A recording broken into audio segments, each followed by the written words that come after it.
Man, this is curing world hunger. No. OU versus Bedlam spring game is curing world hunger. I agree. It is. Yeah. It's Who's the going to equivalent. argue with that? This is a shiesty. The glaze is just ridiculous over here. Jack in the box, line that shit up. Zone 6, Section 8. I'm just going to eat regardless.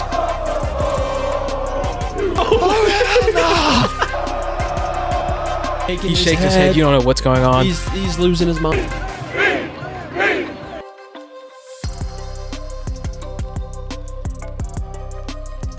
When you read it, it makes a lot of sense. I mean, honestly, for us, we should do a home and home with OU in the spring. They should come here on the 19th, and I think theirs is earlier in the year. We should go down there and play a home and home in the spring against them. Charge $25 a head. They can use it for NIL. We'll use it for NIL. If they don't want to do two in one spring, we can do one here this year, do it there next year, and split the gate. It's not going to be a live game because, well, I don't know what Coach Venables would say, but I would be concerned with making it live just because of injury. But nobody really has live scrimmages anymore, so you make it a full thud like we're doing and practice against them just like they do in the NFL. Interview comes out with Mike Gundy, asked about his opinion on the Dion whole situation up at Colorado, joint practice with Syracuse. And his response, I actually genuinely, I was like jaw dropped, shocked. I was so, and hyped. Yeah. Mm-hmm. He said, I think the logical thing to do would be to play OU in a spring scrimmage.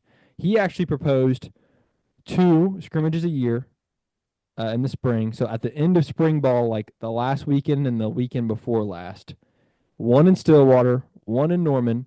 OU keeps the gate money from the Norman one. OSU keeps the gate money from the one in Stillwater.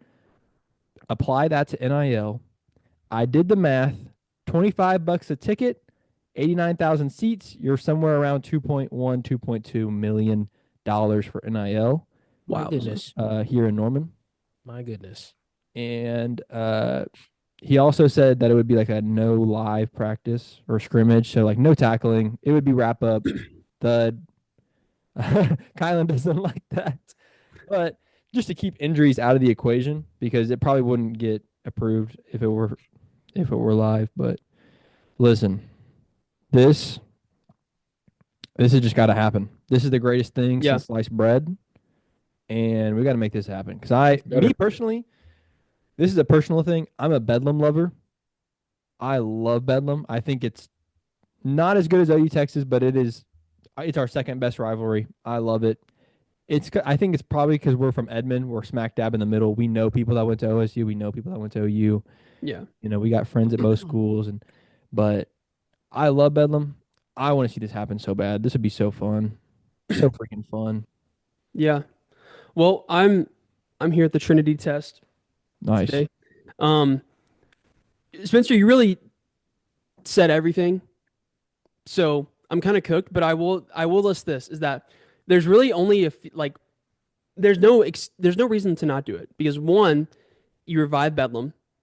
2, it's great for the fans of Oklahoma. 3, it's great for Oklahoma's economy. Like all those people traveling to Stillwater, all those people traveling to Norman. And 4, it's great for NIL because then you just get free NIL money.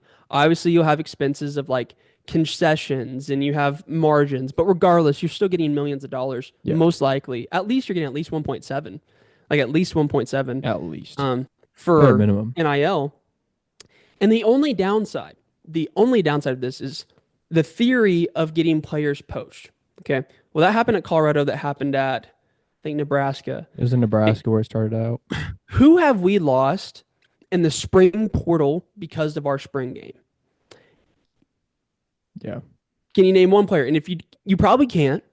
And the reason is because if you can't, and we did, they weren't good enough to be here anyways. That's probably why they left. And we didn't care about them enough for them to stay here.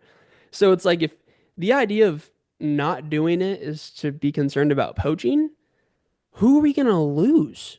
Like, do you really think we're going to lose John Mateer after the spring game? Or like, it's just like, yeah, we might lose a freshman who's a 4th string DB.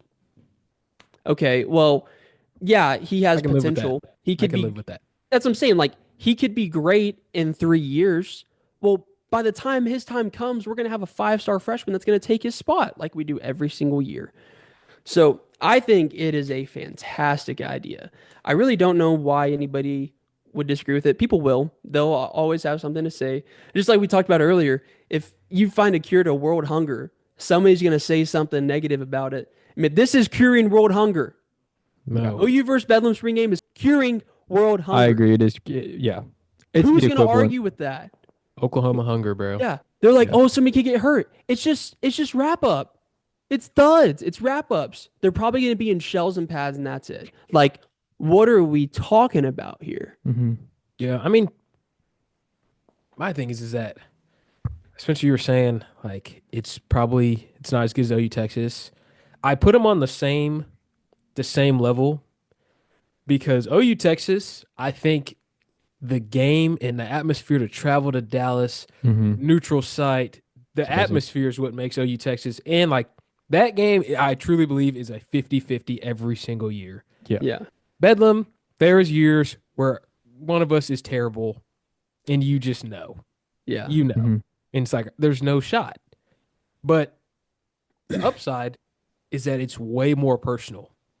Yeah. Because like I remember like my mom, like one of her coworkers or something, he was like Clint Chelf, like the quarterback for like 2013 for OSU. It was his uncle. And I remember like every day he would just talk and talk to my mom. And I think that year we might have beat him or something. Like you can go to work and be like, Yes. hey, what happened? Yeah. Yeah. I don't know a lot of like Texas fans like that are true diehard Texas fans. I don't know any. But I tell you what, I know a ton of OSU Yeah. fans. Yes. Friends, people that Yeah. went there. So it's Yeah. like you're killing so many birds with one stone. You literally that's what people are asking for. They want Bedlam back. You're getting it back. You're making crazy amounts of money. And 3, like you get to play against a different team. Like why not do it? And if you're hey, we can carpool. I'll take 4 guys and I'll drive to Stillwater myself if we don't Oh, want to yeah. pay for the buses. I'll Yeah. put the gas in my car. I'll do it. I'll drive. I'll put them in the car. Yeah. So I think it's a fantastic idea. And it's not Syracuse, Colorado might not happen just because it's across the country pretty much. And Yeah. it doesn't make sense logistically, but I mean you're talking about driving an hour and a half and being there. So Yeah. definitely I think we're all 3 fans of it. Yeah. Dude, what an elite card pull by Mike Gundy. I mean, Mike Gundy's he's on a crazy Are run you right kidding me? Mike Gundy, I love. Dude. He's got some crazy takes out there, but they're the kind of crazy takes that You're you're like, huh. That like I've been he there many really did it times. there. I've been there 1,000 times. Mike Gundy was in Drinking and his driving. bag with this Yeah. idea. He was in his bag. I love this He was idea. locked in. Kylan, you're dead on.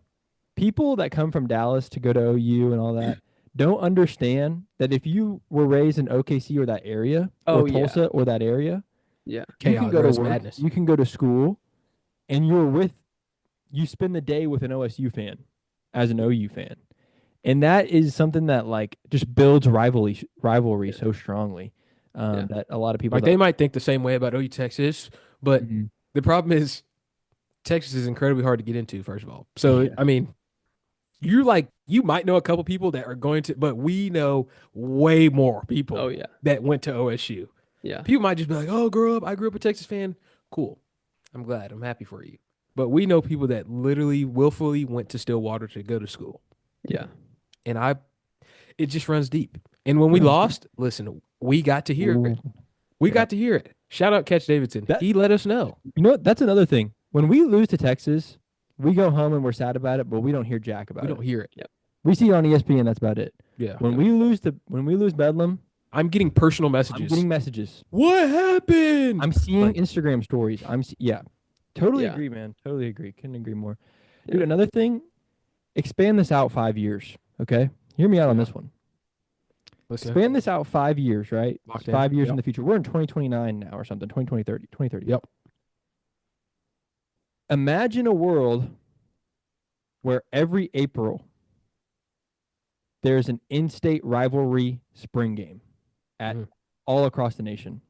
Imagine Texas and Texas A&M pick this up. TCU and Baylor, Ole Miss and Mississippi State, Bama and Auburn, they all pick this up. But would you do it because those games are played in season anyway? True, but it's just a thought. Or even like Texas and TCU. Yeah. Texas A&M and Houston. Games like that. Georgia Tech. Out of conference games like that maybe. Imagine that world. Florida State. I think they play that. Do they play that every year? I think so. Yeah, somewhere like the end of the season. Florida, Miami. Most of them are all towards like the end of the season. But I see what you're saying. Like if you could find, I don't know how many what's the discontinued rivalry games there are, but if you could revive those in that type of setting, it'd be awesome. You're just looking at just money. Imagine a world where, kind of like March Madness, where there's a certain weekend that everybody turns their TV on and has a quad box. Man, that'd be fun. And I don't care if it's quad box. The quad box. That's fire. So yeah, that'd be sweet. I don't know. Just anyways, Mike, elite card pool, Mike. Fantastic idea. Pistols were firing. Pistols were firing. Pistols were firing. They were firing. I can never hate you, Mike Gundy. It's a great idea. So hopefully it goes through, and hopefully Joe C can get in his bag and do something right. Shoot, he's just something right, please, Joe C. Please, I'm begging. Please. He did something right with Jim Nagy, so that's true. Yep, I'll give him that. Fair enough. I'm not gonna hate on Joe C. Please, that's my message. Yeah, please. Yeah, if you can hear us, please save us. Anyways, guys, thanks for listening. All right, thanks for listening. See you tomorrow. Peace.